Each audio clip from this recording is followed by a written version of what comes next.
ఇది మీ ఓటమి అని చెప్పొచ్చా? కస్టడీలో ఉన్న వ్యక్తి చనిపోయాడంటే అది మీ అజాగ్రత్త అని అనుకోవచ్చా? సార్ దయచేసి ఏదో ఒకటి మాట్లాడండి సార్. ప్లీజ్ సార్ మాట్లాడండి సార్.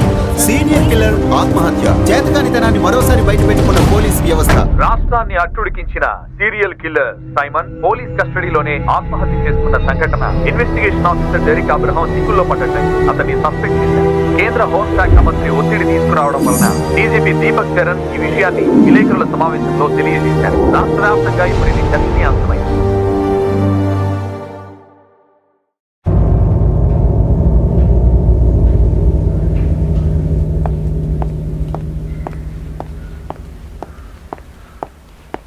త్వరగా నడు.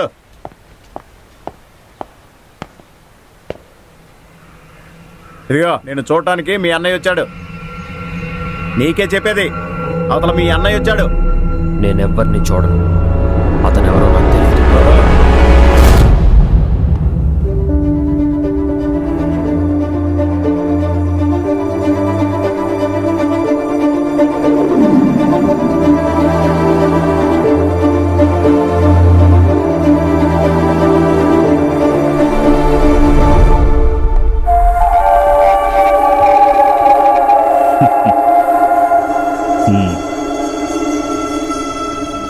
అతనికి నాకు సంబంధం లేదు. మీ తమ్ముడు చెప్పింది. నువ్వు చేసిన తప్పేంటో తెలుసుకుంటే అంతే చాలు. నువ్వు చేసిన దానికి ప్రతిఫలమే ఇప్పుడు అనుభవిస్తున్నావు.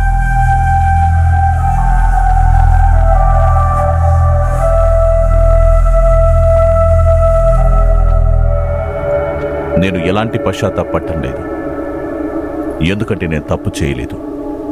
ఆ విషయం తెలిసి కూడా నీ నోరిలా కోస్తుందంటే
back and yeah, okay, fire.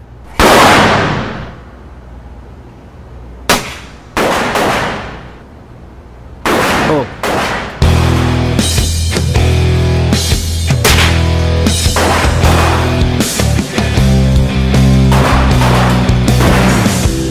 మీ అన్నలా నువ్వు కూడా పోలీస్ అవ్వచ్చు కదరా. లండన్ ట్రైనింగ్ లిస్ట్ బయటకు వచ్చి ఉంటుంది కదా. వచ్చింది. కమ్. యా, నా పేరు అయితే ఖచ్చితంగా ఈ రోజు నాకు నువ్వు ట్రీట్ ఇవ్వాల్సిందే. ఓకే ఇస్తానులే.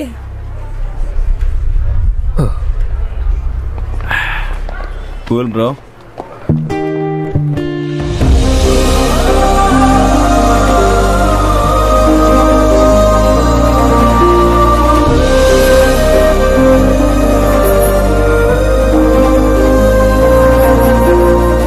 ఏంటి బాధపడుతున్నావా? చూడు, డబ్బులు ఇస్తే సెలెక్షన్ అయిపోతుంది. అలా అనిపిస్తుందా? అబ్రాడ్కి వెళ్ళి ప్రాక్టీస్ చేయాలన్నదే నా కోరిక.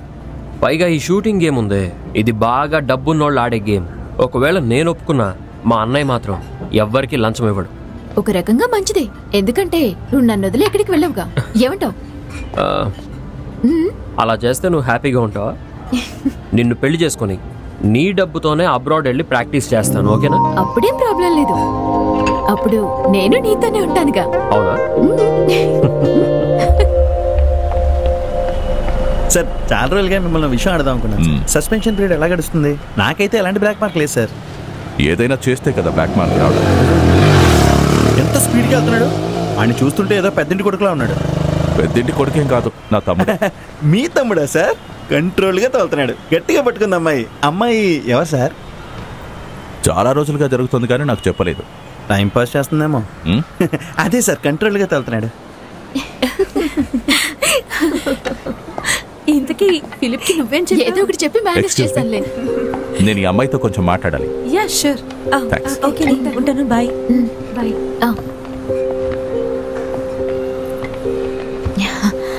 నేను తెలుసు, పోలీసుని కదా. అన్నట్టు మీ ఇంట్లో వాళ్ళందరికీ ఈ విషయం తెలుసా? తెలుసు. అంటే ప్రతి విషయం చెప్పేవాడు, కానీ ఇది చెప్పలేదు. భయపడ్డాడేమో. ఎందుకు? నాకెందుకు భయం? మేబీ వాడు సీరియస్గా లేడేమో. అయ్యో సీరియసేనండి. ఎవరు? మేమిద్దరం. నేను నీకు విషయం చెప్పాలనుకుంటున్నా. చీట్ చేయకు, భరించలేడు. వాడు అమాయకుడు. మరీ అంత అమాయకుడేం కాదు. మీకు మీ తమ్ముడు అంటే చాలా ఇష్టం కదండి. అంటే నీ ఇష్టం ముందు నా ఇష్టం ఏం లేదు. నాకున్నది వాడొక్కడే. బయలుదేరతాను. నాకు నువ్వు బాగా నచ్చావు.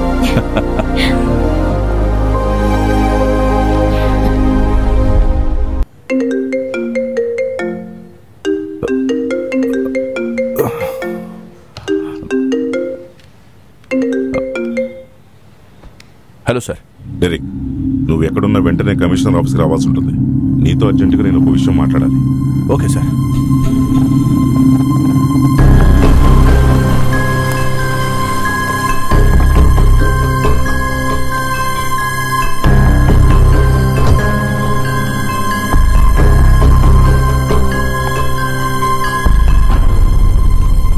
ఇప్పుడే డీజీపీ గారితో మాట్లాడాను.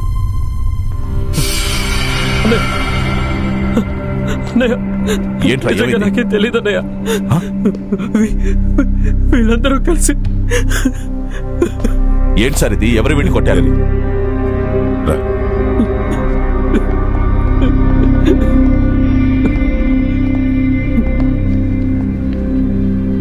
ఈ అమ్మాయి నీకు తెలుసా?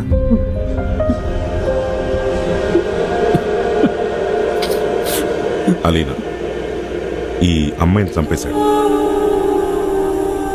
మీ తమ్ముడే. ఏంటి? తన లాస్ట్ మెసేజ్ లో అదే రాసుంది. దానికి ఆధారాలు కూడా ఉన్నాయి.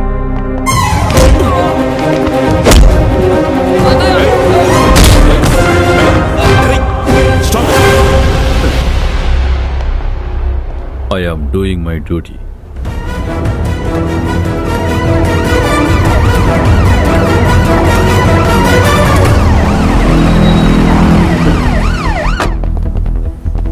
సార్, మీ అబ్బాయి లేడా సార్? ప్లీజ్ కాపాడు. నాకంటూ ఉన్నది వాడొక్కడే. దయచేసి ఎవరికీ చెప్పొద్దు. ఆ ఫారినర్స్ దాటి ఈ కేసులో నా కొడుకుని ఇన్వాల్వ్ చేయొద్దు. బాబు, ఏం చేయొద్దు ప్లీజ్. సారీ సార్, మీ అబ్బాయిని కస్టడీలోకి తీసుకోక తప్పట్లేదు. ఇది సెన్సేషనల్ కేసు అవ్వడంతో నాకు పైనుంచి చాలా ప్రెషర్ ఉంది సార్. మీ అబ్బాయి వాళ్ళ అబ్బాయి కలిసేసారి ప్లాన్ చేసింది. పైగా గోవా క్రిమినల్స్ కూడా ఇక్కడికి తీసుకొచ్చారు. దానికి ఎవిడెన్స్ కూడా ఉంది. Derick please. వాళ్ళేదో తెలియక తప్పు చేశారు. వాడను వదిలే, నీకేం కావాలన్నా చేస్తాను. అయ్యో ప్లీజ్ అలా అనకండి సార్. నా డ్యూటీ నేను చేస్తున్నా. పైగా వీళ్ళ సావాసాలు కూడా బాలేవు సార్. వాళ్ళలో మార్పు రావాలి కదా. లేదంటే మీరే ఒక ఆప్షన్ చెప్పండి. వీళ్ళిద్దరి మీద ఇంతవరకు ఏ కేసులు లేవు. వాళ్ళ భవిష్యత్తు పాడైపోతుంది డెరిక్. విషయం తెలిసిన దగ్గర నుంచి వాళ్ళ అమ్మ కూడా చాలా డిప్రెస్ అయిపోయింది. అమ్మ అంటే అలాగే ఉంటుంది సార్, కానీ పిల్లలకు తెలియాలి కదా. డెరిక్ ప్లీజ్, కావాలంటే నీ కాళ్ళు పట్టుకుంటాను. ఇందులో నుంచి వీళ్ళని బయటపడాయి. Sir, I'm doing my duty. Aman, Aman, Aman,